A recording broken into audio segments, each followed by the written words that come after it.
Olá, alunos da terceira série.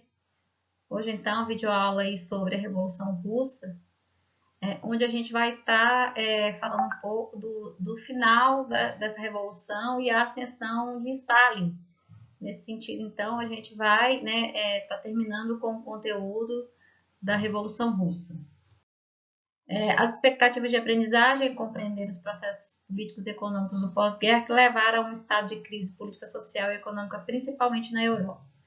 Esse contexto é muito importante para a gente entender a que pé estava, né, a Europa nesse momento, né, da Revolução Russa, né, e com a derrocada então de Stalin, vai se iniciar também, né, que a gente vai ver nesse vídeo, os indícios das teorias fascistas e nazistas.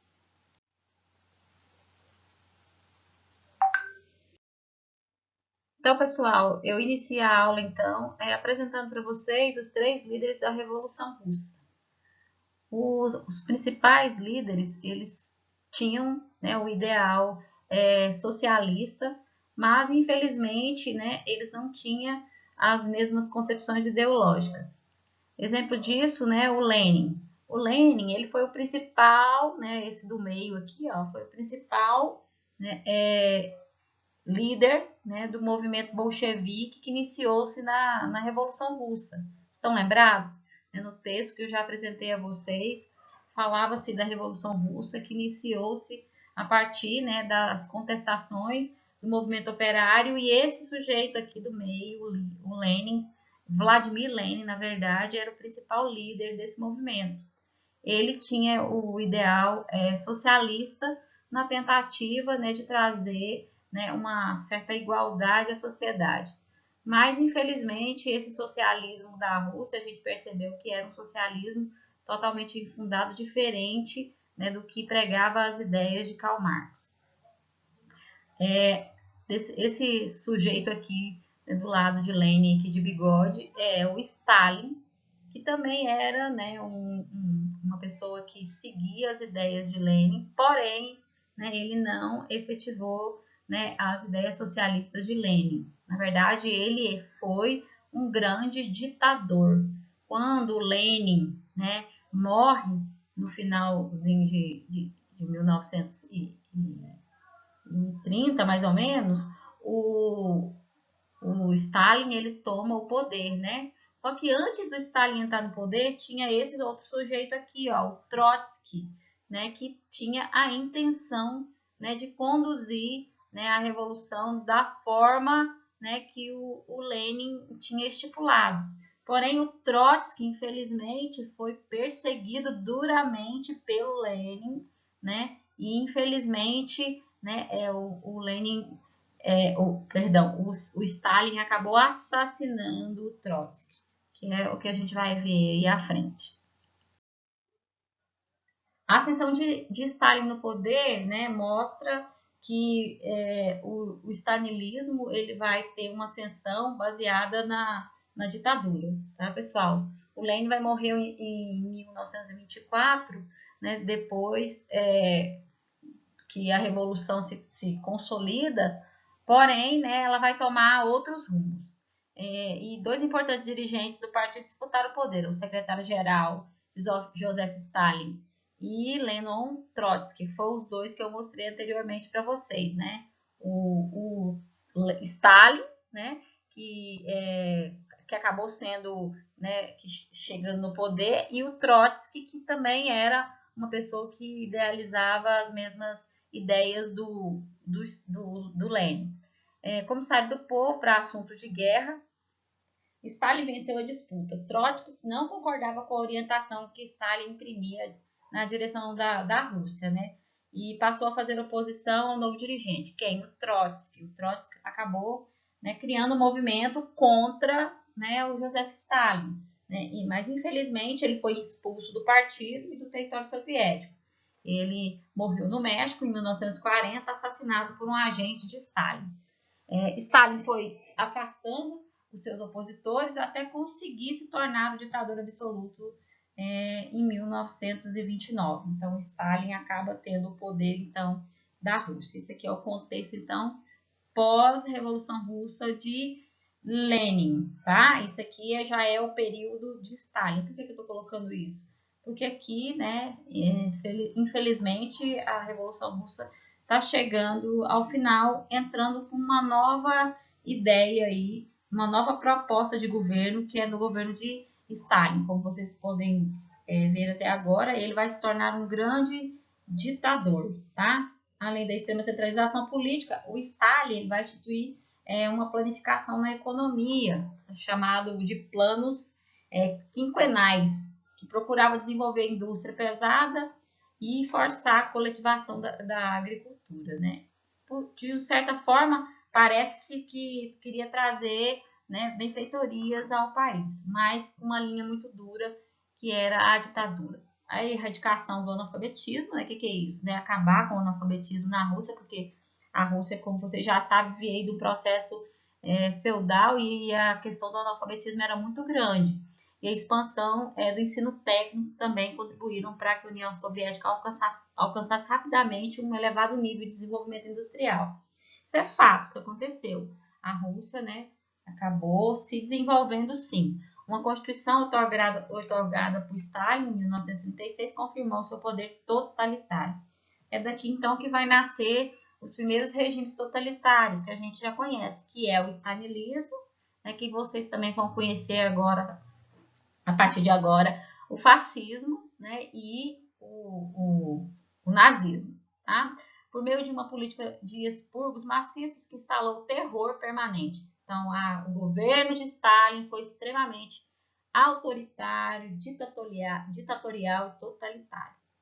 E o governante promoveu o afastamento e a eliminação dos que se opunham a ele de forma extremamente violenta, onde ele acabava eliminando mesmo essas pessoas, até mesmo de antigos e leais defensores do regime socialista.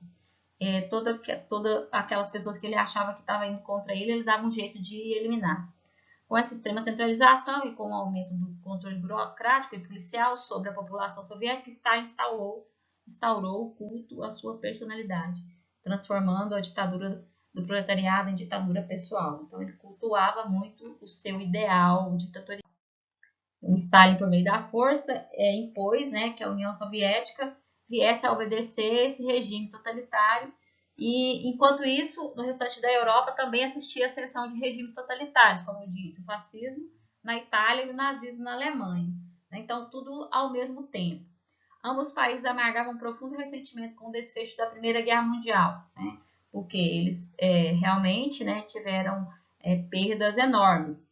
Ambos os países amargavam esse profundo ressentimento e a Itália, que lutara ao lado dos vencedores, não obtiveram territórios. Com isso, então, né, ela acabou mudando de lado, né, e não fez, nesse conceito, então, não fez as reparações que precisavam, né. A Itália, que lutara ao lado dos vencedores, não obtiveram territórios. E com o Tratado de Versalhes, que obrigava, né, a Itália e principalmente a Alemanha, né, a pagar altas indenizações à Europa, né, no caso a Inglaterra. A Alemanha sofria com humilhantes termos de paz impostos nesse tratado, especialmente o pagamento de enormes reparações aos países vencedores. A difícil situação econômica impedia tanto a Itália quanto a Alemanha, né, de ter acesso aos mercados consumidores externos e às fontes de matéria-prima, dificultando seu desenvolvimento industrial e a sua equiparação às demais potências, a França e a Inglaterra. Dessa forma, então, surgem os movimentos aí nazista e fascista. Na Itália, a difícil situação do pós-guerra fortaleceu e as correntes políticas de extrema-direita, que em 1922 levaram ao poder o Partido Fascista de Benito Mussolini. Na Alemanha, o grande beneficiado da situação, né, pela humilhação nacional e pelo caos econômico, né, especialmente depois da Grande Depressão de 1909, o Partido Nazista, que cresceu assustadoramente, liderado então pelo Adolf Hitler. Então, nesse contexto, a gente percebe então que tanto na Rússia, na Alemanha e na Itália, né, fortalecem-se esses regimes totalitários. Isso vai promover então o stalinismo, o nazismo e o fascismo. Aqui eu trago para vocês algumas imagens, né, para vocês identificarem aí quem era Hitler, Mussolini, sempre do lado um do outro, né? E nessa imagem aqui, o Hitler, o Mussolini e o Stalin, que são considerados os três ditadores, né, os três líderes totalitários desse período aí na Europa. Então, vai se ter-se uma política bastante agressiva, expansionista, né, da Itália e da Alemanha, né, em relação aos outros países, pondo em risco, né, o precário equilíbrio que vigorava entre os países da Europa. Isso, então, vai assustar muito, principalmente as potências França e Inglaterra. Em março de 1938, o Hitler vai anexar a Áustria e incorporar os Sudetos, região da Tchecoslováquia habitada predominantemente por alemães. A Inglaterra e a França, principalmente potências da Europa, vão se acovardar, né, diante dessa investida de Hitler e acabar aceitando a anexação, pois achava que isso iria satisfazer as ambições do ditador. Porém, lê do engano, né, porque Hitler não vai, né, se contentar apenas com isso. A intenção de Hitler é controlar o mundo todo. A gente sabe disso principalmente quando a gente assistiu, né, fatos da Segunda Guerra Mundial. Mas, então, como eu disse, o Hitler não vai recuar e anexando em 1939 o restante da Tchecoslováquia, enquanto a Itália de Mussolini anexava a Albânia. Em abril do mesmo ano, o Hitler vai demonstrar a intenção de reocupar, né, o corredor polonês, região muito importante para, né, a Alemanha, porque desembocava na onde? Né? No mar. Era uma saída para o mar, ou seja, uma alternativa para o comércio, né? O Stalin, né, na União Soviética, ele vai concordar. E uma curiosidade é que o Stalin, pessoal, tinha bastante receio, medo mesmo do Hitler. E acabou criando aliança com ele, né?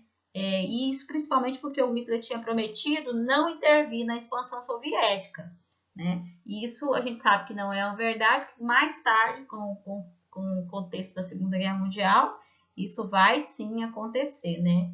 Inclusive, ele vai até perseguir o Stalin, né? Espero que vocês tenham entendido, né? E qualquer dúvida, sabem onde me encontrar. Até uma próxima aula. Abraços.